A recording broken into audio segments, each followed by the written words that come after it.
And then she reads this big spiel where we cannot use slander. Good morning.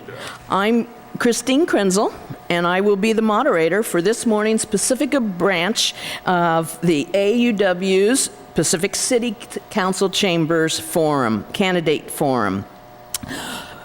AAUW is a nonprofit international group. We welcome our candidates in the audience here with us today, as well as viewers on Channel 26, Pacifica Community Television. We have issued an invitation to all the candidates running for the 3 open positions on the council. All audience questions will be grouped and provided to the moderator, who will summarize, group, and ask each candidate the question. Pacifica voters want to know. The questions have not been prearranged. Note cards are available to the audience members and may be turned into any one of our AAUW volunteers. Can you just kind of hold up your hand so they can see who that has the note cards? Each candidate will present a 3-minute opening statement. Then each candidate will have the opportunity to respond to the questions within 2 minutes. At the end of the question and answer session, each candidate will have the opportunity to answer to provide a 3-minute closing statement. The starting order was determined by the candidates in a random selection draw. After the opening statements, the next candidate in order will answer the first question and thereafter sequentially. The timer, Cindy Abbott, will hold up signs informing each candidate how much time they have remaining. Please welcome the candidates. In alphabetical order, Sue Degree, Matt Dowdry, did I get the last name right? Okay. Therese Dyer, John Keener, Mike O'Neill, Eric Rushanes, and Victor Spano. And with that, Sue ended up being the individual selecting number 1, so that was very handy for me. So Sue, would you please provide us with your 3-minute opening statement? All right, thank you very much. Thank you, AAUW, for what you're doing. That's a great thing for the community and for all of those who are here and also will be watching on TV. I am an educator by profession. I use the Socrates method of teaching rather than the recipe, and basically that's to empower people. So some of the main reasons that I am running are about 4, there can be hundreds, but one is empowerment, to empower the community to always have a voice and to know what's going on and to be able to have an opportunity to meet and discuss, not just say your 3 minutes at the podium. Second one is always revenue. Revenue for any city, and certainly for our city, is essential. Without revenue, we don't keep a balanced budget. We continually have to borrow between funds. We will have deficits, and we will not have a strong reserve. So revenue and how to get there is extremely important. The other one is Highway 1. Highway 1 is right through our town. It makes a significant difference to all of us, and the widening and the construction itself concerns me about our economy as well as for our environment.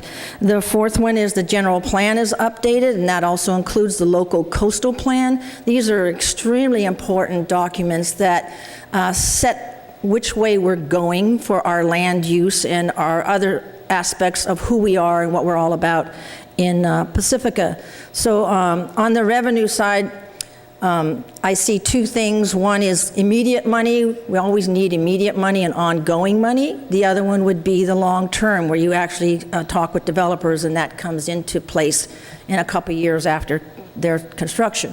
So also, because we're so many communities that became one city, I would like to make sure that we don't do anything in one part of town that will negate or lower the rest of the geographical areas.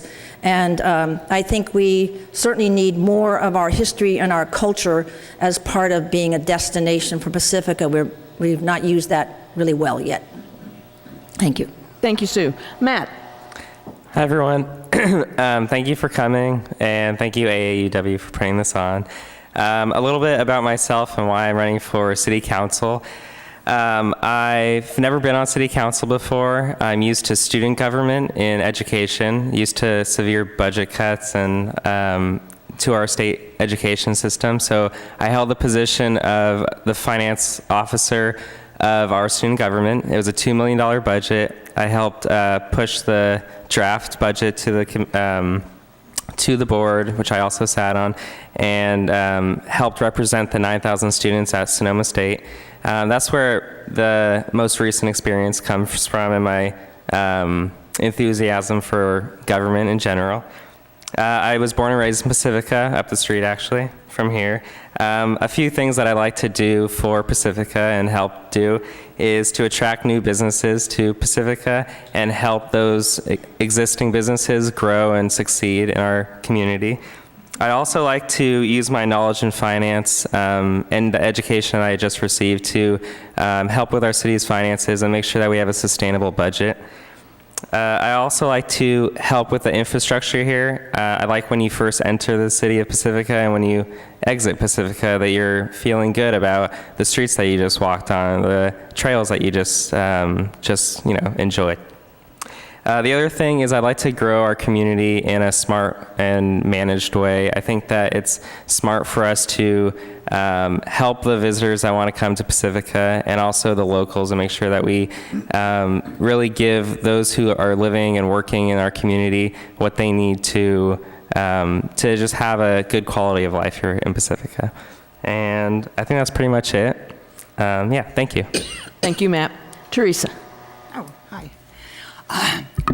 Good morning, everyone. And this morning I'm going to tell you a little bit about myself. It's not going to be about revenue or anything else. Can you hear me? I think close. Okay. All right. Okay. I do not have a college degree, but I have educated myself through my life experiences and as a world traveler. I have hosted 14 Japanese students, and I have become a senior peer counselor through the county. I was a prison minister through the county. I was also appointed to the 2011-12 grand jury. I've won several court cases on my own and through my own investigation. What I'd like to address you today is a women's organization because I also belong to a sorority. I just want to refresh everybody. On August 26th, I attended the rally regarding the city sponsored by Jackie Spear in Redwood City regarding the ERA. 94 years ago, women were given the right to vote. The Equal Rights Amendment was introduced every session since 1923 until it passed in 1972. The amendment required ratification by 38 states, but fell short by 3 states. Jackie Spear now has introduced a House Joint Resolution 113 to eliminate the deadline for ERA ratification. So she does need our support. And just a few statistics about women. 70 million women and children live in poverty on the brink of poverty. Women are half of the workforce. Mothers are 2/3 of the breadwinners for their families. 1 in 3 women do not have the means to cover their daily expenses. 2 out of 3 minimum wage workers are women. Nationally, women only make 77 cents for every dollar a white man earns. African American win only 64 cents on the dollar, and Latinos only 55 cents. Equal pay for women would produce $447.6 billion in additional revenue. 80% of Americans support raising the federal minimum wage. The real value of the minimum wage buys less now than it did 58 years ago. Increasing the minimum wage would give working families an extra $100 per week and create 85,000 jobs. 58% of Americans living below the poverty line would no longer struggle with hunger if we raised the federal minimum wage to $10.10. Increasing the minimum wage to $12 would only result in a one-time price increase of 1.1%. Do I have any more time? 15 seconds, yeah. Okay, Thank you, Therese. thank you. John, please. Hi, good morning. I'm John Keener. I'm a PhD research biochemist, a small businessman, and a medical writer, now retired. My wife and I moved to Lindemar 7 years ago. We were attracted to all the open space and the beautiful coastline. I've made opposition to the widening of Highway 1 the centerpiece of my campaign. Caltrans plan won't work to reduce congestion. At either end of the project, 3 lanes will have to merge down to 2, causing bottlenecks and traffic jams. To add 1 lane in each direction, they're going to make the highway wider than an 8-lane freeway. And commuting will be a nightmare during construction. The price tag is $55 million, not from state or federal gas tax funds, but mostly from the county Measure A funds, paid for by a countywide surcharge on the sales tax that you and I pay. To me, this is a waste of taxpayer money. I'd like to see the council vote no on the project and instead request funding for projects that we really need, like alternatives to widening Highway 1 and repaving our streets. In my opinion, the other major issue in this campaign is city finances. We're facing a $2.5 to $3.5 million shortfall for balancing next year's budget. This is distinct from the missing $4 million, which is mostly owed from one fund to another. I don't expect new tax measures to pass to alleviate this shortfall, based on the fact that the last 3 were defeated at the ballot box. So the city will probably have to reduce spending. I will hold budget forums so that we know where the money is coming from and where it is going, and so that the public is involved in proposing reductions if needed. It is important that the process be open and transparent with citizen participation. That's my opinion of the important issues facing Pacifica.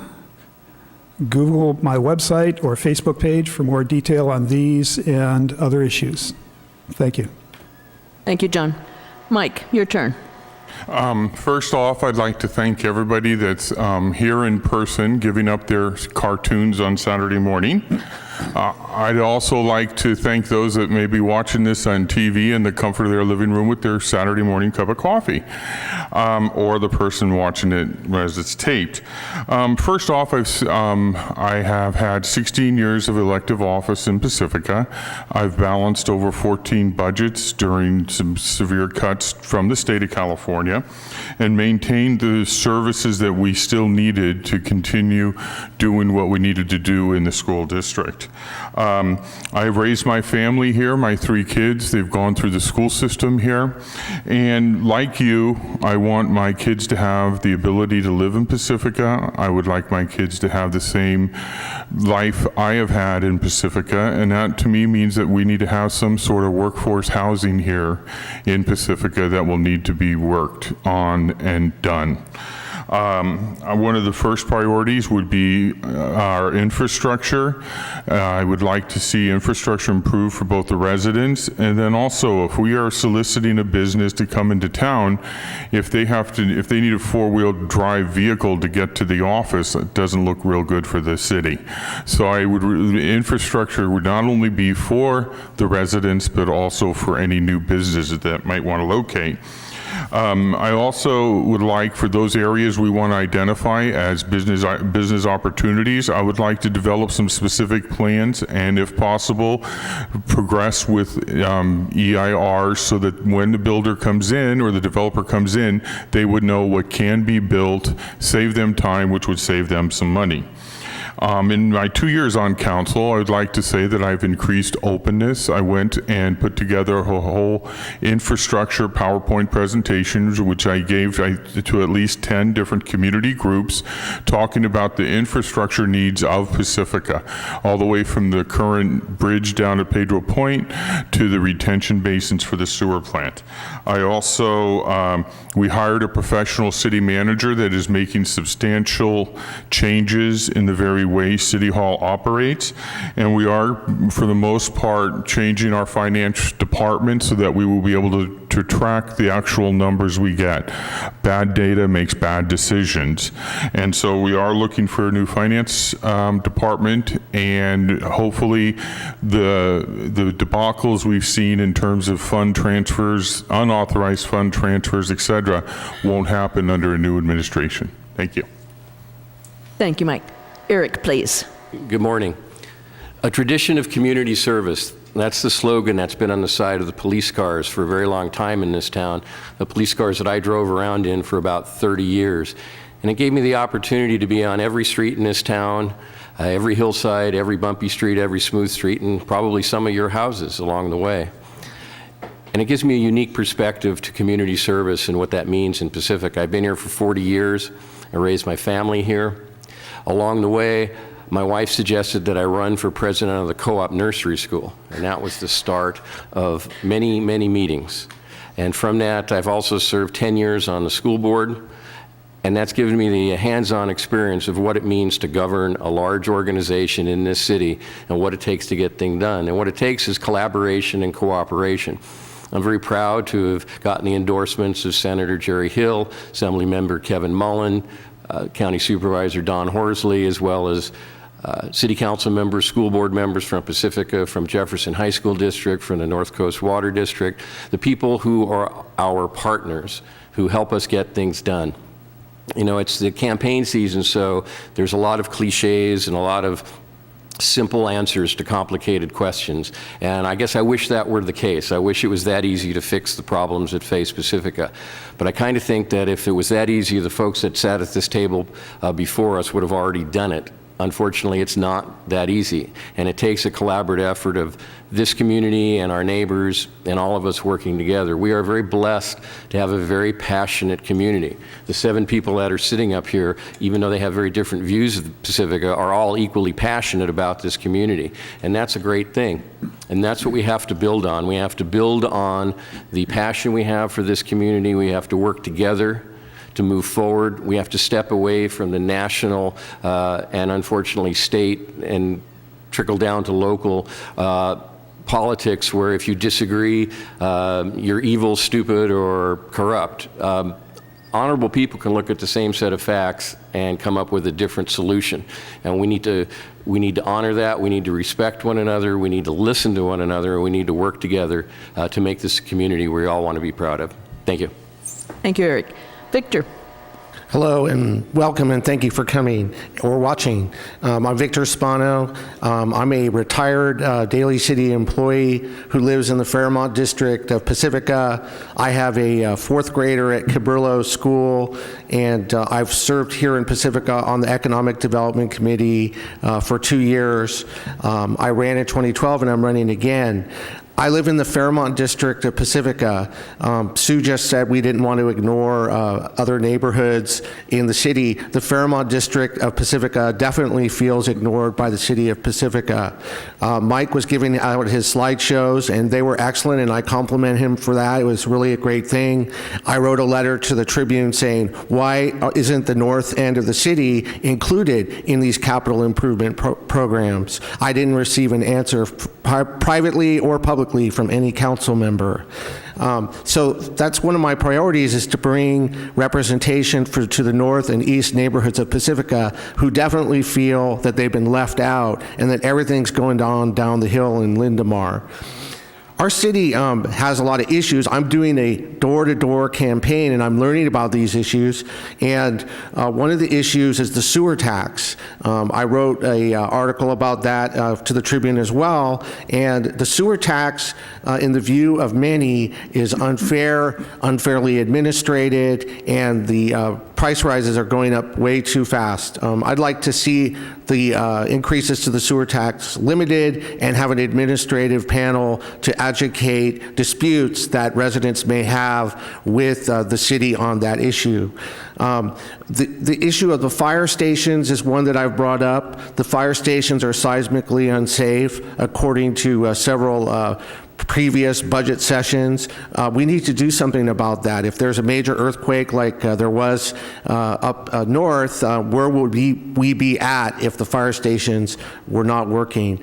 I'd like to bring new events to Pacifica. I wrote a letter to the editor about Mavericks and how Pacifica could capitalize on that. We can have tie-ins with the promoters of Mavericks, with our restaurants and our shops, and we can have new events like car shows to bring people to Pacifica who would in turn buy our restaurant services and hotels. Lastly, we all know that the city manager got a raise and she was complimented for her communications. Residents are very astonished about the Harmony at One project, and here's an example of how communications didn't work. I would hope that in the future, if there's a development project of the magnitude of Harmony at One, people up in Manor and Fairmont and Sky Ridge and whatnot can also hear about it through better communications. Thank you. Thank you, Victor. And with that, we will turn to the question and answer session. So if there's some questions, but thank you. But let's start with some other ones earlier. And I know that some of these issues you have gotten quite familiar with and talked about at various other forums as well as interviews in the Tribune, but let's start with the big one, city budget. The questioner was stunned to find out how many city employees that were paid more than $100,000, and they were surprised at just the number that were over. This is not counting the police or the fire. Recognizing that the city does need to be competitive in salaries and benefits, what would you do to cut the city's overhead? And Matt, your chance to start with this one. Thank you for whoever asked us the question. I think that's a tough question. I mean, when you're looking at an overall budget, overhead is just one piece of it. And if you're talking about people's salaries, those are our neighbors and the people that, you know, maybe even family members who are earning those salaries. And, you know, they are definitely earning those salaries. I think that one of the things I want to do with our city's budget is to take a look at how we spend money in, not for people necessarily, but for the things that we do as a city that can be more efficient and that there's lower cost alternatives now, and that were maybe not lower cost alternatives in the past. I think that traditionally in a lot of city councils, and maybe not Pacifica's because I haven't been able to look at it yet, but technology is one of those big ones that they spend millions of dollars on technology, and it's one of those costs that there's low cost or free alternatives for. So I think that there are those things that I'd like to work from the top down, you know, looking at each line of the budget, and I've already started, but I think that salaries is a tough one, and I don't want to be taking someone's salary away. I know it was just part of the question, but I think that we have more we can do with the expenses of our budget than just the salaries. Yeah. Thank you, Matt. Therese. Okay. Well, for one thing, I'd like to consolidate some of the departments because we use a lot of greenhouse gases by having the different buildings all around, you know, and we could save on that and also on personnel, on receptionists and so forth. That's just one thing. You have to deal with the unions. But as a retiree, I have the time to spend in each one of these departments and just see what a workable day is and see if we can cut down some of those hours. I know they deal with the unions and so forth, but I know there's a lot of waste there, and I would definitely like to do that. I've been kind of doing that now, and I see where there's a lot of wasted time, and see where we could cut some of those hours. And specifically, the city attorney, for instance, she had a $1 million budget at one time, and now we cut her in half. And I don't think she's really doing her job because she's not really advising this council as to violations of state laws. And I think that we could outsource her and go with the county because they have 25 lawyers. Thank you. Thank you. John. Yeah. So we can't cut somebody's salary. Instead, we're going to have to lay somebody off if we have a shortfall in the budget. That's why I will hold budget forums, and so we'll see where all the money is going. And citizens attending those forums will have an opportunity to say, this department is spending too much, or that one is just fine, and so on. Thank you. Thank you, John. Mike, please. Well, you know, cutting the city budget, that is the $1 million question. $4 million, sorry. Oh, okay, 2 million. Okay, thank you. Okay, yeah, all right. $2 million question. But anyhow, the problem, we have a myriad of problems with how to cut the budget. One, we just lost our code enforcement officer because they were able to go to another city and get a $30,000 raise because our salary was so uncompetitive. We have already outsourced the city attorney. And if you were to go to the county, as much as the school district, you're still billed by the county for the number of hours that you use. You know, cutting somebody's salary, a lot of the employees have been here for quite a while, so basically it's the longevity of the employees. Now, there are some creative solutions, technology. We just recently upgraded all the computers from Windows XP, which was no longer supported, to the current Windows 8, I guess it is the current one. So it's a tough question, and given our climate, we have a lot of capital needs. You know, the street lights rust, the streets are in such bad repair now that we need to take, they're getting worse the longer you wait. So I think it's no simple answer. It's not one answer. I think most of the answer is the revenue side. The expense side, we've done a lot. We can probably do some more, but we do have to be mindful of the fact that, you know, the city attorney took a cut in pay, the city manager had a cut in pay to come here to be the city manager, and she's already the lowest paid city manager in San Mateo County. Thank you. Thank you, Mike. Eric. I think I'm first going to take issue with the question. I don't think Pacifica has a problem with expenses. I think Pacifica has a problem with revenue. Our city employees are paid less than their competitors at other cities in the peninsula, and I don't think it's reasonable to expect them to finance city services. The reality of it is, regardless of computer programmers or whatever you can do there, over 85% of our budget is spent on people. And that because people are what deliver the services. We don't have an assembly line, we don't buy raw materials, we're not making widgets. We're delivering service to the community, and that takes people. That takes cops in the patrol cars, firemen on the engines, DPW guys in the pickup trucks. That's who goes out and does the work, and they deserve to be paid a competitive wage. Our issue in this town is that we have to bring in more revenue in order to pay them a competitive wage. Our city is blessed with incredibly dedicated employees, but they've been asked for years and years and years to give back, to take less money than they could make in a neighboring city, and we've lost a lot of talented people, and we're going to lose many more, because if they don't feel appreciated and they're not compensated, and they feel that they're responsible for not only doing the work, so we have less people doing more work for less money. It's not a good way to encourage your employees to stay. So I think we need to turn it. I think we need to look at it from a different side of the glass, and I think I can contribute some perspective for that from having sat on both sides of the table. And I think it's a complicated problem, but mostly this community needs to decide what level of service it wants and how it's going to pay for it. Thank you. Thank you, Eric. Victor. I agree with Eric on the point of expanding the revenue. I'm not at all a fan of layoffs or outsourcing or reducing salaries, but there are some actions that the council could have taken 2 years ago that they haven't done, and that's sell properties.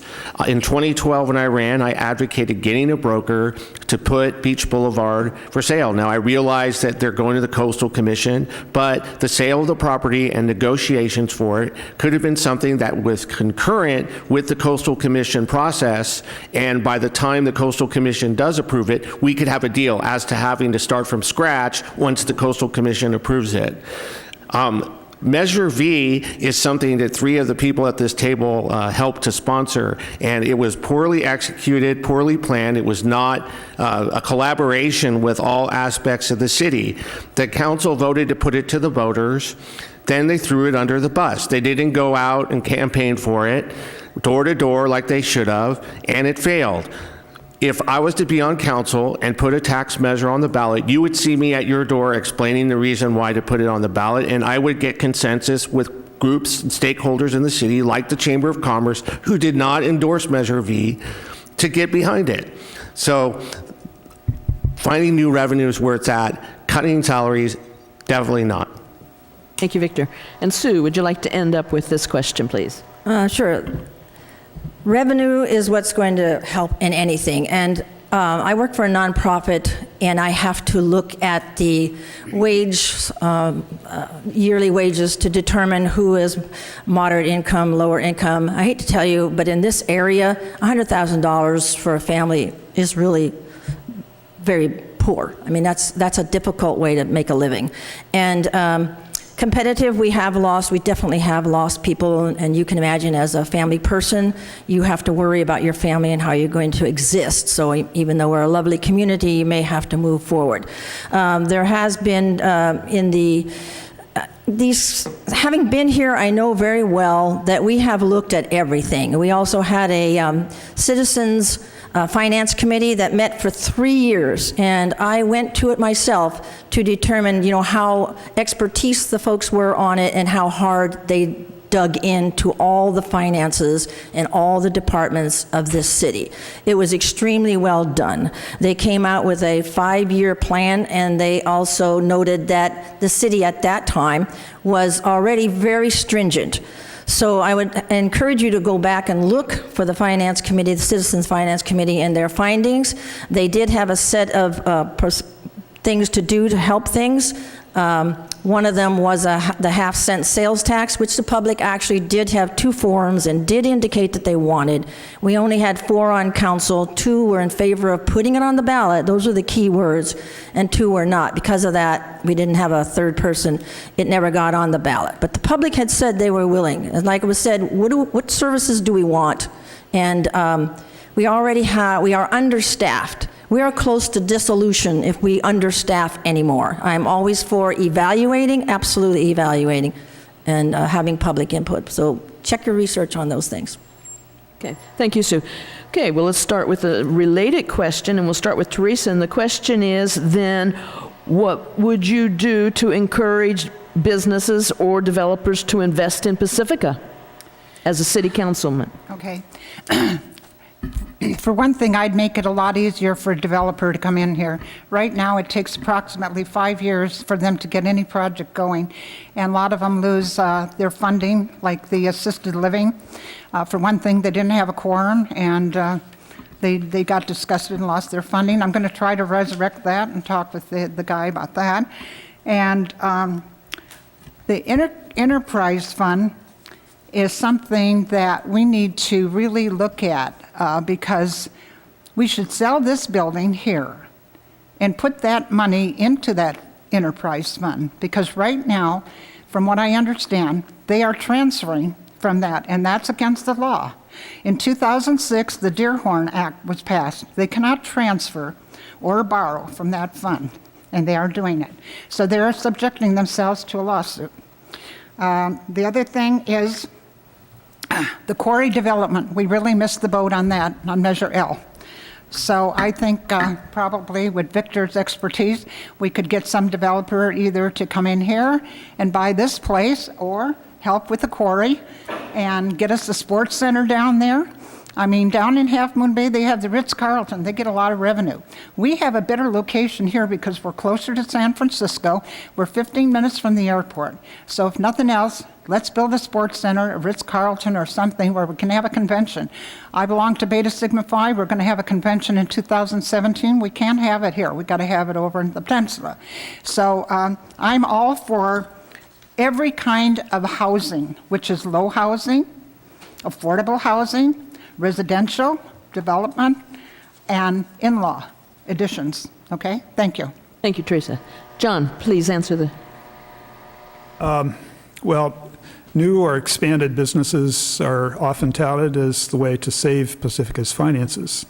And we appreciate new businesses, especially the ones that save our residents trips over the hill. Businesses generate sales taxes, license taxes, and/or hotel taxes. So the sales tax is about $1.5 million, or 3% of total revenue. Business taxes, $0.4 million, 1% of total revenue. And the hotel tax is about $1.2 million, or 2.5% of total revenue. Increases in any of these taxes, while welcome additional revenue, are unlikely to provide a major boost to the city budget. Pacifica is a bedroom community, and over 90% of its revenue comes from property taxes. Studies show that property taxes from new residential construction just cover city services to them. So residential development won't bail us out either. Pacifica's major industry is tourism. People come here to enjoy the same things that we moved here for: the beaches, the coastline, the hills, and the cool climate. I support increased hotel capacity and more restaurants along the waterfront, for example along Beach Boulevard. Thank you. Thank you, John. Mike? As I've said previous forums, is I would like to see Beach Boulevard zone commercial, because once Palmetto is remodeled, so to speak, that would be a draw to bring people here. We would have the only pier between Santa Cruz and San Francisco, and the only pier that, being it's a municipal pier, families can come out, mom and dad can stop, get a sandwich, bottle of wine, and the kids can fish off the pier without a license because it's a municipal pier. I would also take, since we seem to have a focus on Palmetto as being the business district main street, as much as Redwood City did down there to foster their growth around the courthouse plaza there, they went out and got an EIR for the area they wanted to develop, so that when a developer came in, they knew exactly what they wanted and could get legally in there. That would be saving time for the developer as well as money for the developer, which the developer would reimburse the city for the cost of the EIR. I would also look at a specific plan. I would set some goals in terms of what we want, and I would also look, as Millbrae has done, limit the type of businesses. Okay, a nail salon, beauty salon is a service business where there is no tax. However, merchants selling something, somebody manufacturing something, that brings in the 1% sales tax to debt, which we could use to support the city. So I think Millbrae has actually limited the number of beauty salons on their Main Street Broadway, as well as the number of restaurants in some areas, because of it's overdone. So, thank you. Thank you, Mike. Eric, please. The question is, what can we do to encourage? We haven't done much of that over the years. In fact, Pacifica's got a pretty well-deserved reputation for being hostile to developers.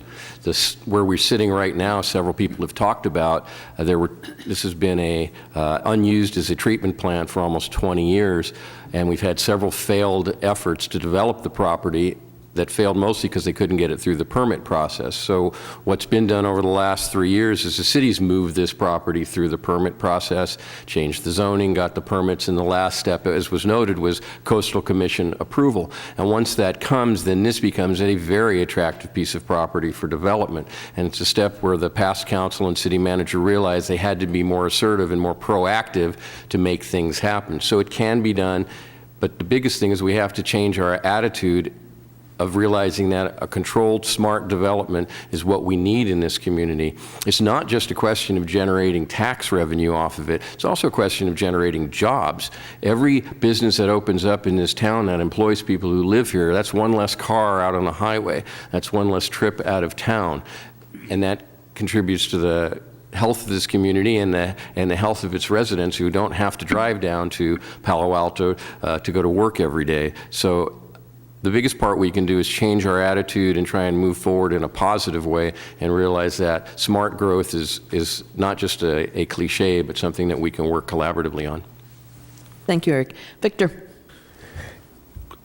Two of the people at this table voted to hire a economic development consultant to work with the Economic Development Committee to develop an economic development strategy at a cost of $20,000 or $30,000. I'm not sure exactly what the number was.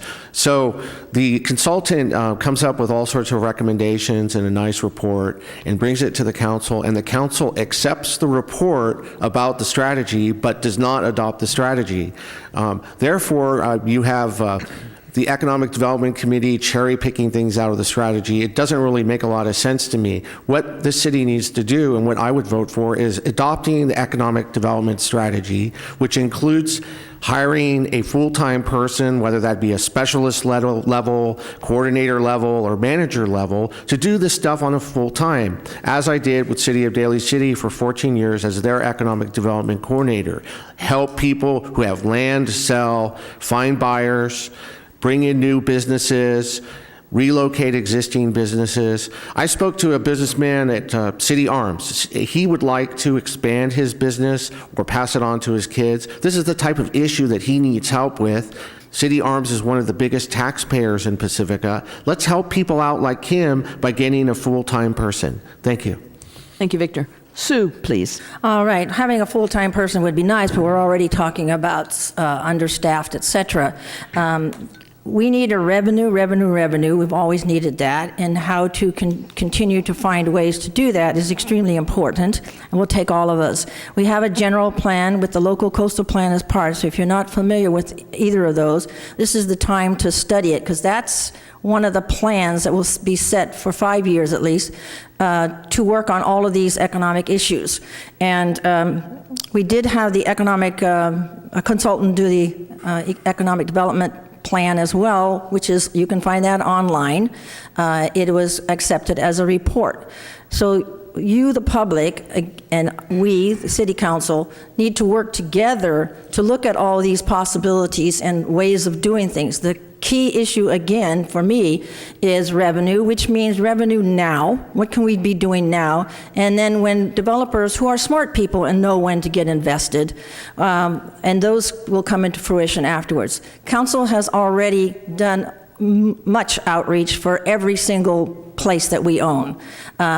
Council has redone the planning permit situation. So those, what's the word? Reputations, those reputations can be gone now. You can go and check them all out and see if they fit what you think. So evaluate, and you, the public, as well as the council together, we are the ones that are going to make it happen. And now's a great time, so try to be optimistic and don't waste your time on all possible mistakes, because, I don't consider myself a crook.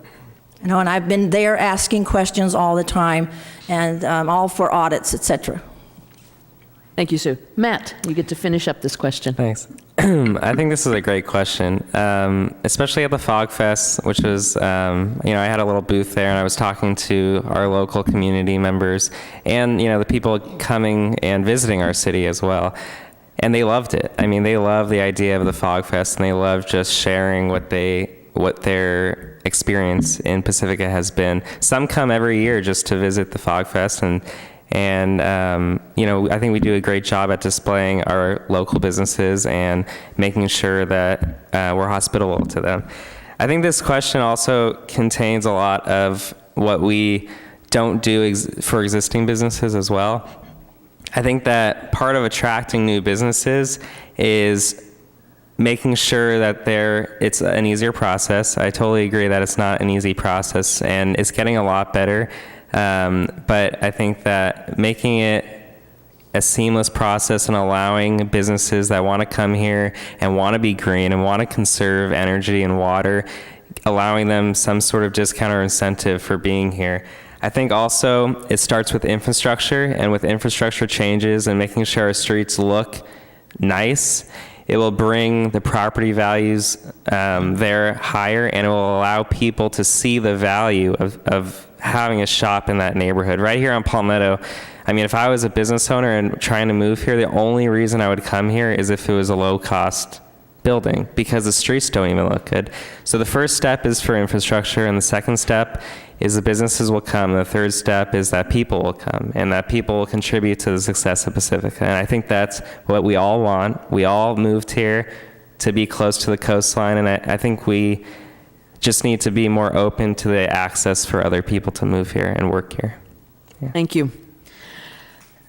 And now we will start with another topic which is very hot. And John, I believe you're starting with, and I think you addressed it in your opening remarks, which is the Highway 1 widening from Valimar to Rockaway. And what can the city council, first of all, what is your position and what can the city council do? Yeah, okay. Well, virtually everybody knows by now, my position is I'm totally against the highway widening. What can the city council do about it now? City council is faced with an EIR that is completed, an environmental impact report that is finalized by Caltrans, and it has been for a year. And so the city can hold open houses and forums and so on, but there's no mechanism to change that environmental impact report. So the city is faced with essentially a yes or no vote on the widening of the highway. And of course, if I were to be elected, I would vote no. Thank you. Thank you, John. Mike. Obviously, this is a controversial and divisive issue in the city. If we do not, we need to kind of look at the Highway 1 proposal, I believe, as a starting point for discussion about what we want to do when we grow up. Okay, we are now reaching approximately almost retirement age, 60 years of age, right? And we need to decide, what do we want to do? Again, getting back to what services do we want, because when the traffic is congested, there's less incentive for people to come to Pacifica and work in Pacifica. And if we want to improve the economy, I think we need to look at this alternative. I do believe that is the starting point of discussion. I do know that the EIR as written, we can go smaller. We don't have, we would need a new EIR if we were to make it larger. So I would, basically I support the widening, but I would like to see some modifications to it and community discussion. But once litigation was filed, we were kind of prohibited from having any community forums. Thank you. Eric, please. Well, it certainly has become the litmus test of this campaign, and it's a 1 mile stretch in a 7 mile city, and we have a traffic problem, I think. The question is, how do we fix it? And then for some people, do we want to fix it? Because I think that's the elephant in the room that some folks aren't talking about. For them, it's not about traffic, it's about growth. And I think the first thing, it's tough to come up with a solution if you haven't agreed on the problem. And if we're trying to fix and mitigate the traffic that we have, that's one thing. If we're trying to encourage growth or stop growth, then that's a different question. I agree with Mike. My understanding is the EIR is an environmental impact report of the largest possible project proposed. There's no reason we can't do less. And maybe that's what we need to do, and that's the conversation for the community to have once the court cases are adjudicated and the council is able to move forward on it. But it's a project like so many other things in this town. It's become sort of one extreme or the other, as opposed to sort of the middle ground where I think most of us live, and that is, what can we do? What can we reasonably do to improve traffic? I think anybody who's out on the road in the morning or the evening knows we have a traffic problem. I'm not convinced that Caltrans is the ultimate solution. After all, you drive the freeways around the Bay Area, you see even 5-lane freeways block up with traffic. It's a question of how many people are still in the cars. So we have to work to get people out of the cars too, which sort of circles back to the earlier question about jobs and businesses in towns. But I'd like to see us address it. I'd like us to be honest about it, and I'd really like us to stop yelling at each other over it, and maybe perhaps listening to each other and trying to come up with a solution that we can all live with. Thank you, John. Excuse me, Eric. Victor, please. I favor improving Highway 1. Improving is a word that includes widening. It also includes restriping. It includes signal timing, school bus changes, and all that. Widening is my least favorite option. Like Mike and Eric have said, there's litigation that needs to be settled. The EIR is for the largest possible project. There's some flexibility there, and we should exercise it once the litigation is completed. Thank you. Thank you, Victor. Sue, please. Yes, I've been watching Highway 1 for a very long time. I learned some interesting things in the last few seconds. I think really as the public, looking at what would widening do for this city or not versus whether this is a growth or no growth, those are tired assumptions. And there may be an assumption that the 21st century possibilities received a can't do it, and that's not correct either. I'm kind of astonished that nobody seems to mention 21st century intelligent traffic congestion management systems because they're worldwide and becoming more and more popular. We owe it to ourselves to look at the 21st century solutions that are out there. They just had a Third World Congress in Detroit, and in October 14th in Santa Clara Valley Center, they're having the Intelligent Transportation System Forum. So it kind of astonishes me, and you as educated people, I hope you get behind the bandwagon on this and really look into educating ourselves as to this. Why would we want to widen and jeopardize our economy during that construction or hurt our environment? If there's better ways to get the flow of traffic going for less money, more efficient, hello? So I look to you for help on that. Thank you, Sue. Matt. Thank you. So I think we can all agree that traffic is definitely a problem in that area of Pacifica. I think that not one person I've talked to, I actually know, not one person I talked to during the 10 a.m. to the 6 p.m. days of the Fog Fest, Saturday and Sunday, would like this to happen. And they're community members. They live right next door to you. So I think that just that in itself tells me a lot that not a lot has been done in order to educate people about why this is the best solution.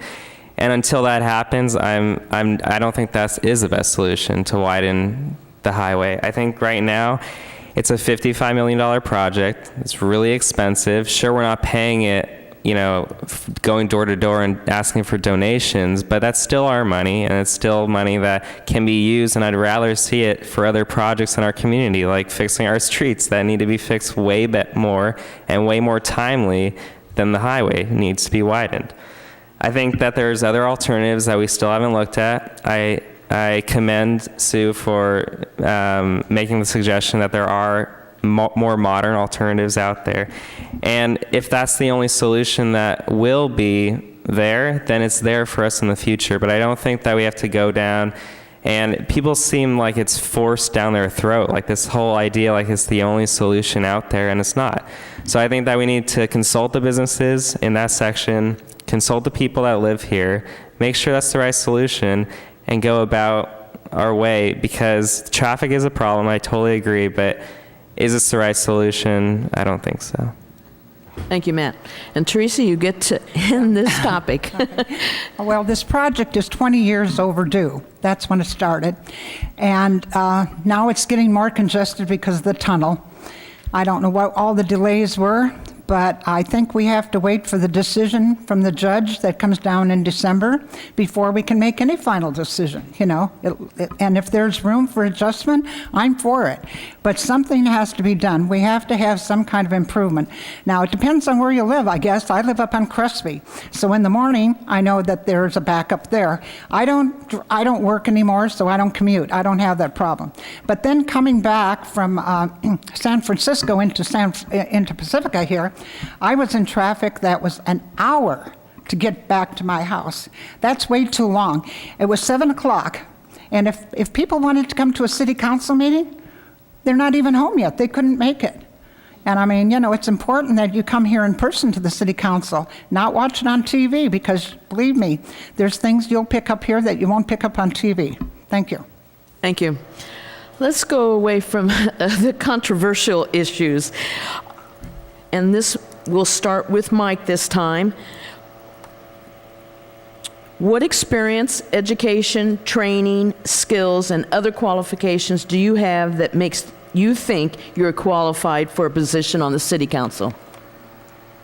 Well, first of all, I'd like to thank you for the easy softball pitch.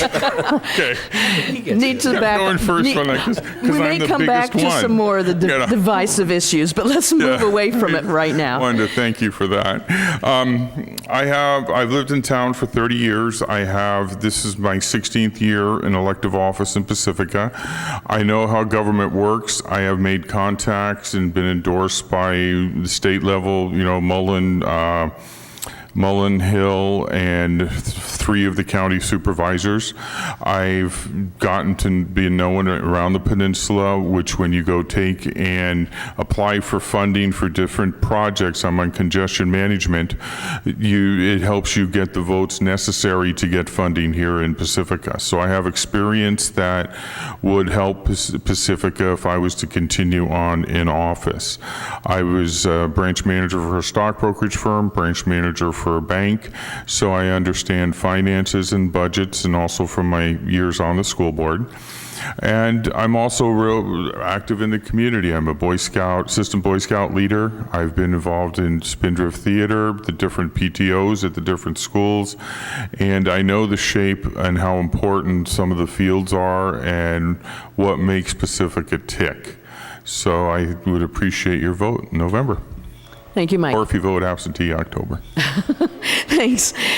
Eric.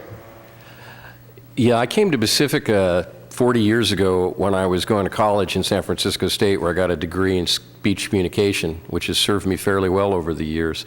As I said, I worked for the police department here in Pacifica for 30 years, which has given me quite an education as to the problems that face the community. I've served on the school board for 10 years, which has given me the knowledge of how government functions.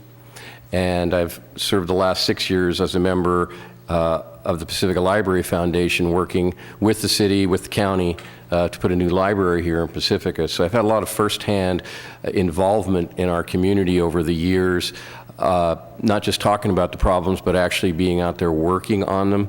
And I think that knowledge and the relationships I've made with the people in the community, the people who serve the community, hold me in good stead to move from the school board to city council. And like Mike, vote early, vote often. It's a good approach for it. Absentee ballots go out this week, so you have an opportunity to start voting right away. Thank you. Thank you. Victor. I come from the side of nuts and bolts administration, working 22 years in local government. I started my career here in Pacifica as a planning intern, and then spent the rest of it in Daly City, working different departments, public works, capital improvement projects, city planning, community development, redevelopment, and economic development. Having that inside experience of how a city hall works and what the relationships are, I believe would help me on the council here. It's a perspective that a lot of the council people don't have because they're just doing council part-time, they're working in different professions. So having that full-time municipal experience is something that I bring to this. I live in Fairmont. I'm a member of the Fairmont Subdivisions Improvement Association. I'm president-elect of the Pacifica Rotary Club. I'm a member of the Fog Fest board. I do contests and sponsorships. I haven't been here in the community that long, but I've ramped up my activities over the last 3 years, and I hope to do more specifically on council. I humbly ask for your vote. Thank you. Thank you. Sue. Yeah, I was a Navy dependent, so I've moved and been around coastal cities my whole life. In Navy, you move every 2 years. I also raised a family during numerous recessions, and I know how that is. I've been a renter and a homeowner. I work for a nonprofit, so I know like incomes and how much a family needs to be surviving in this county. And I also get to be on all kinds of meetings for our city as an incumbent and as a small profit advocate for, so I go to housing, aging, transportation, employment meetings all the time throughout the county, and I'm on the roads in this county and beyond this county, so I know that you can definitely be on 8-lane highways or 4 lanes going through a city and just sit there. And so I'm becoming a nut for history, because I know in our travels that history brought people and money out of their pockets, as well as for culture and for congestion management. I know that intelligent traffic systems would make a huge difference everywhere. And I am an incumbent, so I've been through the nitty-gritty, the frustrating, I've been through all kinds of things. We have done a lot over this would be my 4th term, and I'm taking a 4th term because the last term recession, we got nothing done, even though some new things, properties are being bought on Palmetto. People in those businesses don't really need us to advocate for them. They are clever. They know where they will make money. And Fairmont, for example, Fairmont has had a big change because there's new restaurants going up there. People recognize the value of the coast. We just need to be together and work towards these big things, the general plan, the local coastal plan, that Highway 1 issue. So I'm there for you. To me, it isn't just relationships outside of our county, it is ourselves. What are we willing to push for? The more the public screams, believe me, life changes. Thank you, Sue. Matt? Hi. So I lived here all my life. I was an Eagle Scout of Troop 74, went to Good Shepherd School. I hold a financial management degree from Sonoma State University.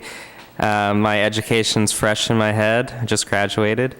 I was the voice of the 9,000 students at school, was part of the shared governance process between the administrators, the state, the students, the teachers.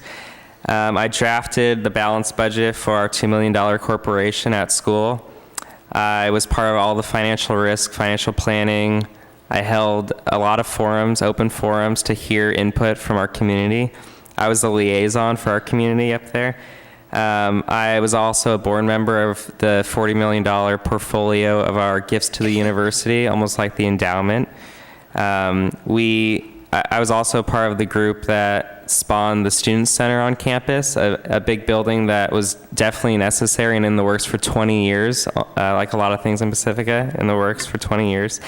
I think most of all, I'm enthusiastic to get things done. In my 23 years of living here, I think that there's not much has changed, and I think that I'd like to be part of that process because I really truly care about Pacifica and our community.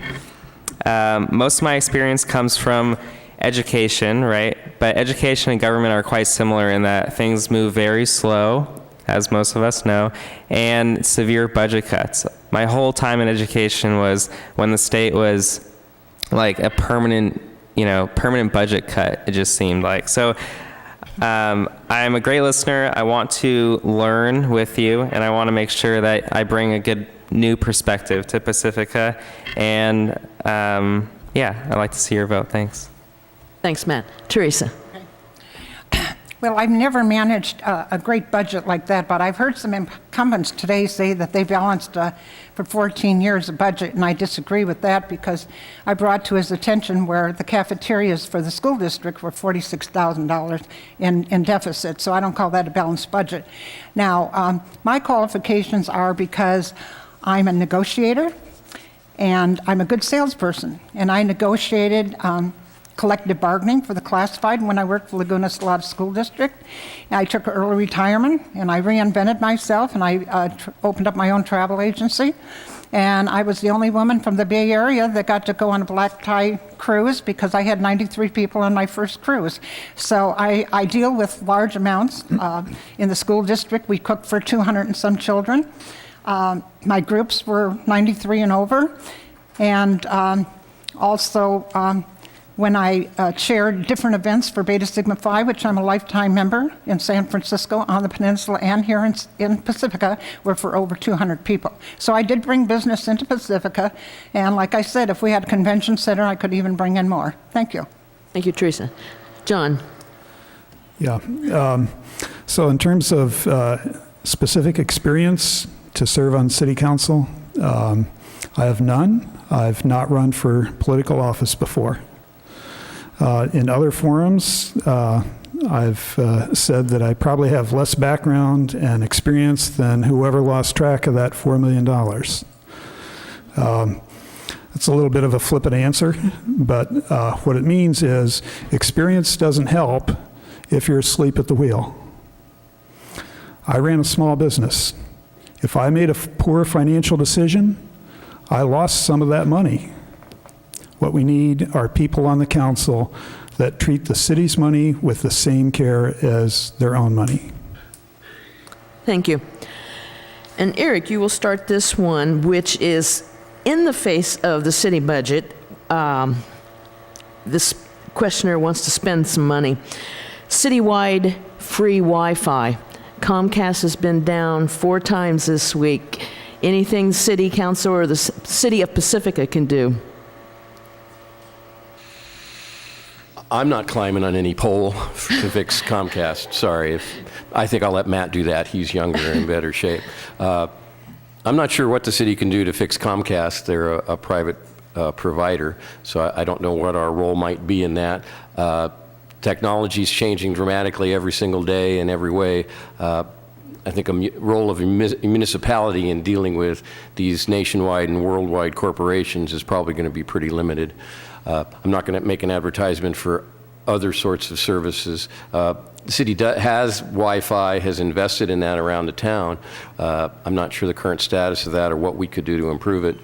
And in terms of spending money on it, I think it would have to, if you're looking to spend city revenue on it, it would have to get in line with all of the other issues that needs the city has to spend revenue on, and not to minimize Comcast, but I guess we'd have to size it up compared to everything else that we're facing. Thank you. Victor? It's my understanding that these cable and internet providers operate here under agreements with the city, so the city needs to pressure Comcast to offer Wi-Fi service. There is a citywide Wi-Fi service. There's little antennas on the streetlights on my street, and I remember when I first moved up there, I tried to sign up for it, and I called the number and nobody ever answered, and I wound up getting AT&T. So it's something that we could be proactive on. The community is obviously very interested in, not just for personal reasons, but for commercial reasons. So many people are working out of their home and they depend on high-speed internet, Wi-Fi, so on and so forth. So just from the commerce angle, I think that this is something that the city should be on top of, and we need to talk to the city manager about that, who directly interfaces with the companies. Thank you. Thank you, Victor. Sue? Yes, the city does have a contract because it allows PCT to record live and rerun public meetings, and that is absolutely essential, and I never accept that we can't do anything. Again, if the people scream and the council gets behind you, even if the council didn't get behind you, but I'm saying scream, let us know, because that is a service for you and it shouldn't be going down. This is the 21st century. We must keep that standard and push for it. I never take a can't. And at the same time, I've been talking with Marty at PCT. I'm very concerned that a lot of people, because they're upset with Comcast, go to Dish and others, which means that you don't get your live public government. And that, I think, is a crime, and as university individuals, I hope you would help us with that, to carry that torch, because that's very detrimental to our public welfare. So, Thank you, sir. Matt? As a person, as a resident here, I hear you, whoever wrote that card. As a newly elected official, I also hear you, and I think that whether it's Comcast or any other provider for internet, I think that's one thing that is getting ever more important in our daily lives and communicating with people next door to around the world. I think that internet's a big service for us in our daily lives, and I think that right now certain companies aren't providing the greatest service that they can, and I think that there's always work to be done around that and the infrastructure behind it.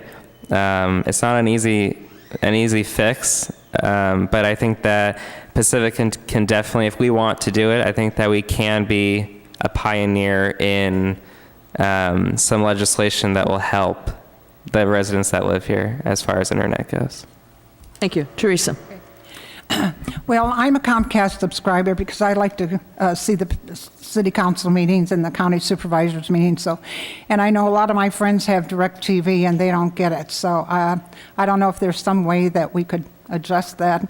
But I remember that the grand jury submitted something to the city council, I believe it's in the minutes somewhere, that they needed more towers here. And nothing was ever done about it. That's all my knowledge on that. Okay? Thank you. John?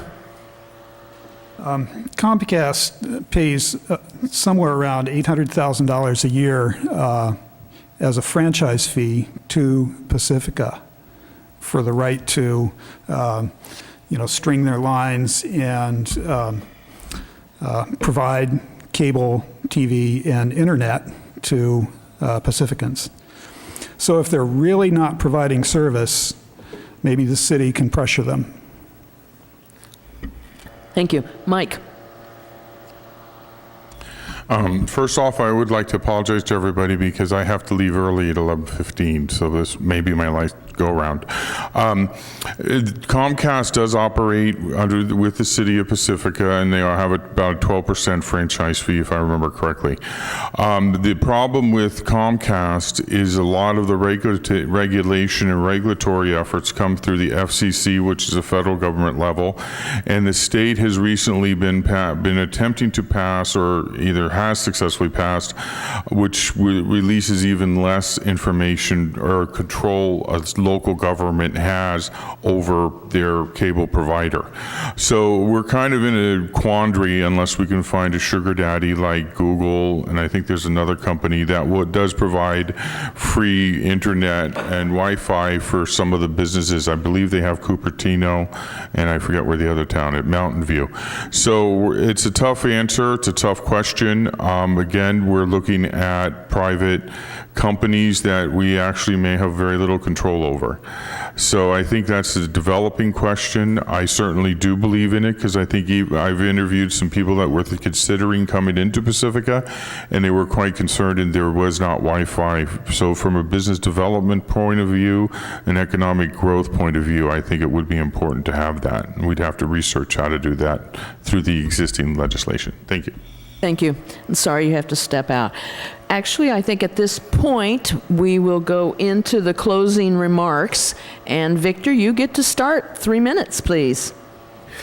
When you go to the airport and fly a plane, you don't know who your pilot is, and that directly affects the quality of your flight. You can have a greenhorn who just got out of flight school, or you could have a former fighter pilot like the guy who landed the plane in the Hudson.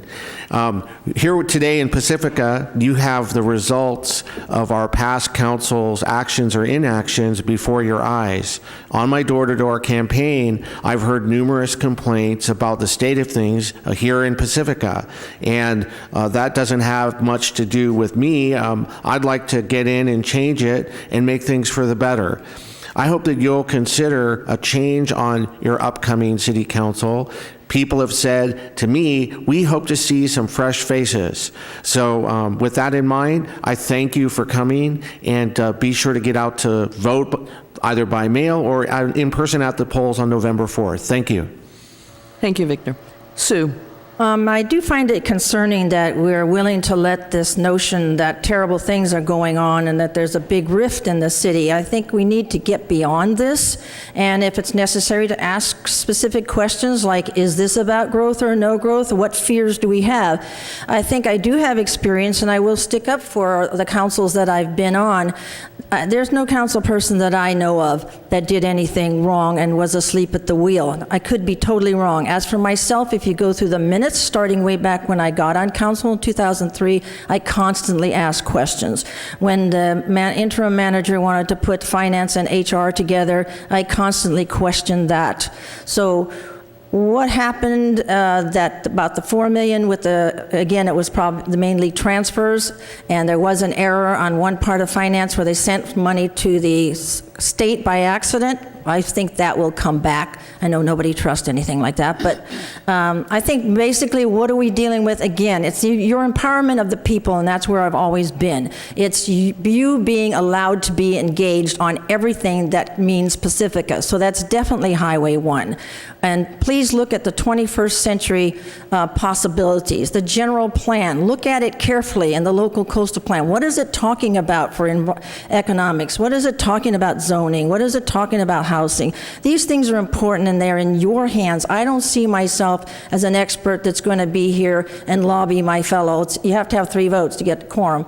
To get a majority. So I look to you. That to me is my greatest asset. that I can offer you and have offered you is that I do everything in my power to make sure the public has the right to engage in discussion, not just standing at the podium. And there is no legal reason why we cannot facilitate discussions on Highway 1 right now. We can't have the public hearing because we can't do a vote yet. So, and in Pacifica, I would say that our economy, the quick economy, we really haven't used throughout our town. History, culture, art, it's out there. They're bringing people. Sports are bringing people. We need to be clever how to have those people, when they're in town, to pay something to be here, you know, eat, etc. I'm all for mixed use on Palmetto, Eureka Square, and those kind of things where we can get new businesses. But honor the small businesses that have been so faithful to Pacifica, and don't do something in one end of town that would negate the rest of the town. So those are my priorities. Thank you. Thank you, Sue. Matt, 3 minutes, please. Sorry. Most of what I'm for can be consolidated into 4 different things, and if you support those 4 things, then I'd like your vote this November, or vote by mail, this week. So the first thing is transparency and an open government. I'm a big supporter of making it easy to understand and read information. One of the things I've done in my campaign is I update it every few weeks. I update all my campaign finances and all the donation amounts on my website, so you can see exactly what I'm spending my money on and how much of it is my personal money and how much is donations. I'm running a pretty thrifty campaign anyways, and I have no problem sharing that with you. I think that as a nation, we spend a lot of money on campaigns in general. $7 billion. That's more than the amount of people in the world. So it's crazy that we spend so much money in just a few months. So one of the things important to me is to treat your money, your tax dollars, and our money in the city finances in a fiscally sustainable manner, just like I am with my campaign, just like you can see transparent on my website. The other thing is the infrastructure. I've also started a street log on my website, so you could just post any street that you think needs to be fixed the most. I'm updating that map as well as we speak. So I encourage you to go on and learn more about me, and just see that I'm doing some work right now as we speak to kind of what I believe in. I also would like to help Pacifica residents be heard. I constantly see the same people at meetings discussing the same feedback for the council and for not just city council, but in general. It happens in all parts of the government. And I just would like to expedite these processes and fix the problems that people consistently come and voice their concerns about. I'd also like to help our local businesses in succeeding. I think that rents may not be going up, but the parts of business associated with doing business in Pacifica are going up, whether it be taxes or just other struggles that, challenging them to even be in Pacifica. I'd like to help them and help us grow as a community. I'm not looking for some radical change, but I am looking for some new, like a new perspective to come into council, and I think that I can be that, and I look forward to your vote. Thanks. Thank you, Matt. Therese. Okay.